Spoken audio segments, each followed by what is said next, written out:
Elle le trouve beau. Ah, Bouba Ndour. Oui. Elle l'aime. Oui, jox naa Bouba mu waxtaan ak mère bi. Il s'adore.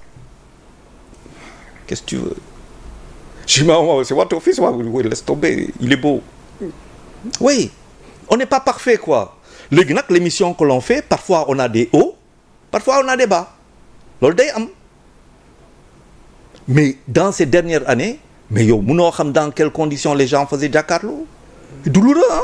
Jàkkaarloo mi. Ah oui, mais jàkkaarloo man par exemple. Explique-moi. Non, jàkkaarloo quand tu fais jàkkaarloo mais par exemple ce téléphone man jàkkaarloo le vendredi mon téléphone je l'éteins. Bëgguma nga may perturber. Bëgguma nga may perturber. Quand je finis jàkkaarloo j'éteins mon téléphone, j'ai pas envie que tu me perturbes. C'est pas facile. nit ñi bëgg nañ lii di nga gis koo xamante ne Sénégal jaay la nekk mais Charles da ngay jël sa téléphone mu ne la mais boy. mais ce soir na nga xam ndekete lu muy teg main levée ñëpp ngi déglu ngay wax. donc attends réew bi xam na lu muy demee. yow ngay def jàkkaarloo parfois bon maintenant c'est pas évident. ce qu'il faut nag c'est se documenter booy ñëw tu te documentes dinaa la woo yow woo ñeneen ñi ñëw kii parce que ñu ma gën a xam ñoo toog di seetaan. naka la coulisse bi di tëddee les coulisses de. les coulisses de jàkkaarloo. waaw ci sa expérience fukki at yi nga fa def. naka ngeen di dundee coulisses yi. papa les coulisses de jàkkaarloo c'est magnifique def nañ fi jàkkaarloo yoo xamante ne coup de peine rek a des. oui ñu pare émission bi ku nekk jaar gauche fii surtout du temps la ñoom léegi sax dafa sedd mais du temps la ñoom.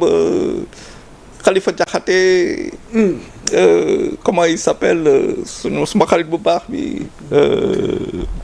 de Sandiara la Ndiaye Birima mais jàkkaarloo daa doon tàng jër ay buuba tàng jër lay def day tàng papis non papis ku gën a tàng amul tàng jër lay def gars yi génn ku nekk jaar seen taal sa oto dem seen amul tàggoo amul dara mais loo mun ci def vendredi day mel na vendredi bale existé wul. C'est cette capacité à effacer. Beneen bi, cette capacité à ne pas faller la caméra. Ça veut dire à être libre. Beneen affaire bi, c'est le côté thérapeutique de jàkkaarloo. Moi, je l'ai dit, il y a un sociologue, un psychologue, c'était à la cathédrale, toog ne ma jàkkaarloo est une thérapie sociale. Est une thérapie sociale. Vous êtes des thérapeutes, da ngeen xam loolu. Parce que nit ñi dañuy xaar ngeen ñëw, ngeen wax pour que nit ñi mën a féex. Après, il y a eu des multiples. Mais jàkkaarloo a fait combien de jàkkaarloo? ñaata jàkkaarloo fii amu fi émission du vendredi soir kan moo ko jur du jàkkaarloo exactement feneen ak feneen on remercie jàkkaarloo maintenant on n'est pas parfait c'est tout ñu ñëw nag ci sunu secteur média bi nga nekk sunu doyen tey position bi régime bi am vis-à-vis de TFM ba ñenn ñi sax jàpp ni dañ leen a war a boycotter et que TFM dafay xeex tey pouvoir bi fi na ndax li ci ëpp kàddu yi fee jib dafay nekk contre li nga xamante ni moom mooy tey régime gi fi nekk surtout Sonko keroog déggul nga sorteem kàddu yi mu jëmale ci média bi mais surtout tey taxawaay yenn média vis-à-vis de leur projet tey lan moo ciy sa njàngat. su ma jàngat mooy que c'est trompé juum de mooy juum que xalaat que groupe Futurs Médias vocation am mooy être contre le gouvernement loolu boo ko xalaatee rek juum nga mooy saaga nga journaliste yu fa neen yëpp. Parce que dans notre métier il y a ce qu'on appelle la clause de conscience mooy maanaam boo ma defaloo lu bëgg ma defaloo loo xamante ne duggul ci sumay principe duggul ci déontologie duggul ci sumay charte dama la faa ba dama ne du ma ko def te doo ci mën dara te même boobu bu dee dàq tam dafay metti ci yow donc dire aux Sénégalais ou faire croire aux Sénégalais que le groupe Futurs Médias a pour vocation d'être contre un gouvernement loolu nañ jàpp ko ku ko xalaat juum nga beneen affaire bi c'est que le journaliste doo juge doo policier doo gendarme doo objecteur de conscience xam nga lan ngay def les faits commenter analyser def say reportage mais lu si des yëpp mën nga ma poser question ba bañ a répondre tu n'es pas attends t'es pas un juge hein j'ai obligé même chez le juge je peux ne pas répondre même chez le juge je peux ne pas répondre mais le journaliste n'est pas tout ça donc tey boo toogee dina ay Futurs Médias ak yu demee noonu mais bu dee loolu nga xalaat juum la parce que ñun on est la preuve matérielle et vivante ñun bii daf jàkkaarloo nekk fa journaliste libre j'ai eu IGFM quand même la liberté totale même si Youssou je suis convaincu que Youssou et je sais qu'il subissait des pressions énormes man xam naa loolu pression énorme la Youssou Ndour doon dund mais day yomb pour Youssou Ndour Charles Faye di wax lu ko neex Charles Faye nekkoon suma conseiller liggéey fii day yomb si moom. lan lay mën a ne suma gars yi xam nga rek. et wax na dëgg. maintenant il y a des intérêts parfois du groupe mais maintenant tu vas avoir un groupe et ne pas avoir d'intérêt mais xanaa ñàkk a xam doxalinu àdduna rek moo la mën a may ngay wax yenn wax yi. non, la presse est un partenaire. La presse est un partenaire stratégique et social de tout gouvernement. léegi nag boo buggee am une presse de propagande wala une presse lu mu tudd à résonance mais tu as déjà ce qu'on appelle les outils gouvernementaux mooy les chaînes, la chaîne gouvernementale, le Soleil ak yu demee noonu nga xamante ne ñoom seen liggéey bu ñuy liggéey sax xanaa du xalamal rek seen liggéey c'est professionnel aussi. Non, c'est la qualité. C'est-à-dire aujourd'hui le groupe Futurs Médias mun nga ko wax lu nekk tu vas dire que les journalistes ne sont pas professionnels à Futurs Médias xanaa tey mais ils ont le droit d'avoir des postures, de faire des commentaires, de faire des analyses. Quand on l'a que les choses ne vont pas bien quand elles vont bien, déformer l'information. Quand on a bobu, comme le président est allé à Washington, le président a rencontré dans le cadre le président était en Russie, il a rencontré Poutine. Donc comment? Arrêtez quand même. Non. La vocation du groupe Futurs Médias et de tous les autres groupes de ce pays-là, c'est d'informer. Et de nag si biir il y a une concurrence. Il y a une concurrence. C'est aujourd'hui qu'on voit des ministres aller à RTS fan la doon ñëw Souleymane Ndéné Ndiaye bu ñuy xeex bu metti bi fan la doon ñëw du TFM parce qu'il savait que c'est là qu'il pouvait atteindre le plus grand nombre. Loolu aussi ay calcul la. C'est aujourd'hui, et aujourd'hui RTS, il y a Pape Alé Niang, que je salue, qui est en train de faire un travail avec une équipe qui est là-bas, de grand travail, des professionnels UFANEC, avec le vent du changement. Et là, le Pape Alé Niang, j'invite des ministres qui ne viennent pas. À la dernière heure, ils annulent. Qu'est-ce que tu veux qu'ils fassent? Mais nous, c'est ce qu'on vit aussi. Non, comprendez. Sorti un bobo. Il sait plus, il sait pas. Nous, mon affaire bobo, xam nañ ko. Mais lu mu wax loolu mooy suñu problème ñun ñëpp toi tey tu aurais aimé avoir ay kilifa ñëw fii toog fii du dëgg lan nga tu passes ton temps à appeler kan mooy ñëw tu es obligé de faire tout le temps avec les mêmes ñuy répéter les mêmes choses comment veux-tu que ça avance? On parle que des choses terre à terre. C'est plus simple que de dire comment faire en sorte pour que ce pays-là avance. La difficulté c'est quand tu as un quart de jeunes. Ceux qui veulent faire avancer le pays là n'acceptent pas de venir débattre. Mais comment et le pourquoi. Mais souvent c'est toute une difficulté. Tu penses pour te dire que nous on a un sérieux problème et ça il faut que nous croyons. Le président de la République va aux États-Unis.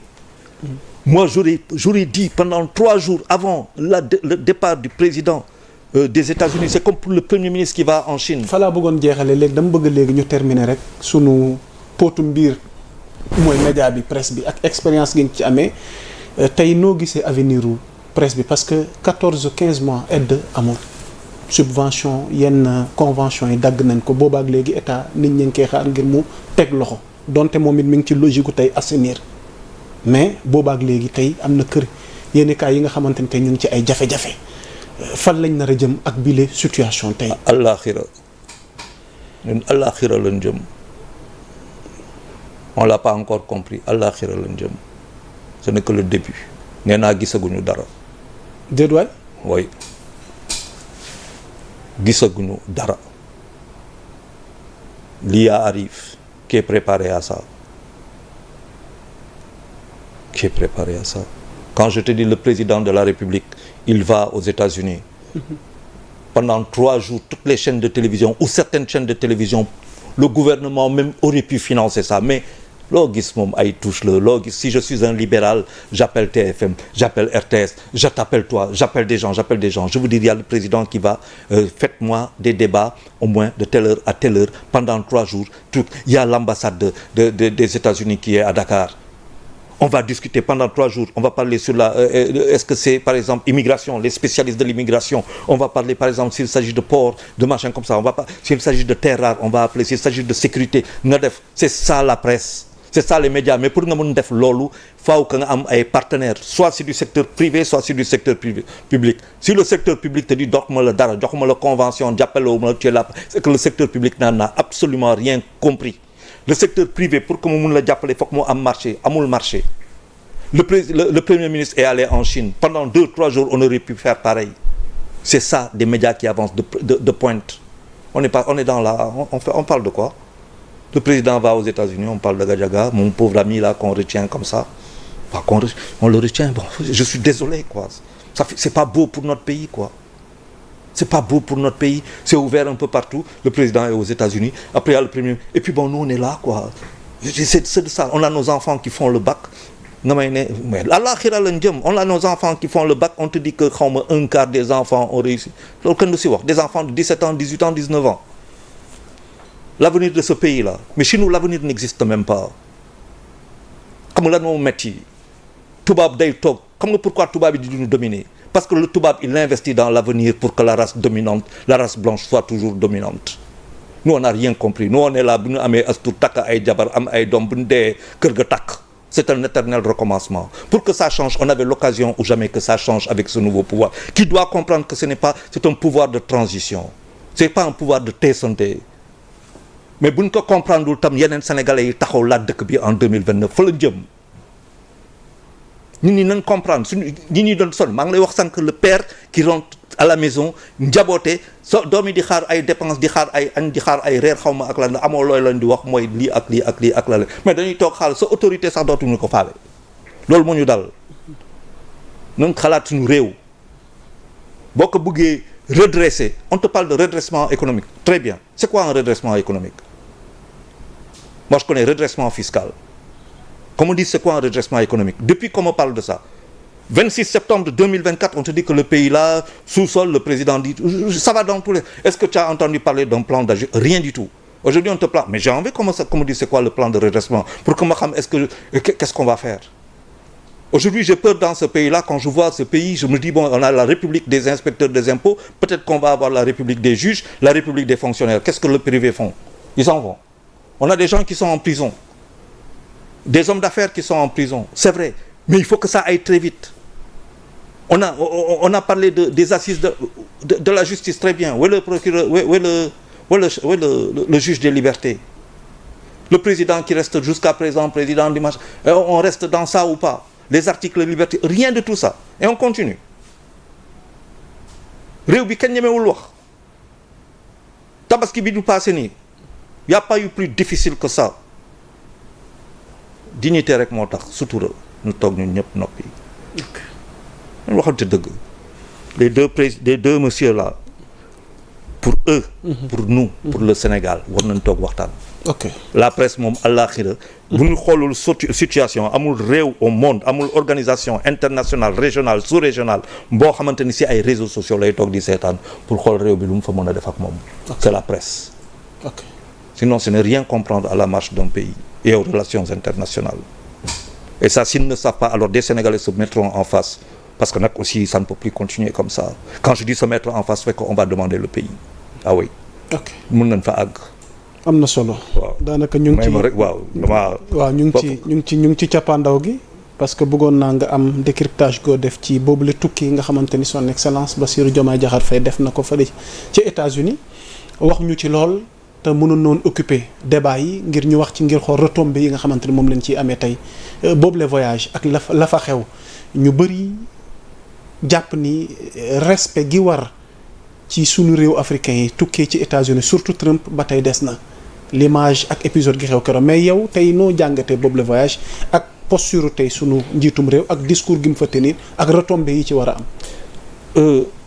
xam nga ku la invité këram nga ñëw këram looy def le président Diomaye Faye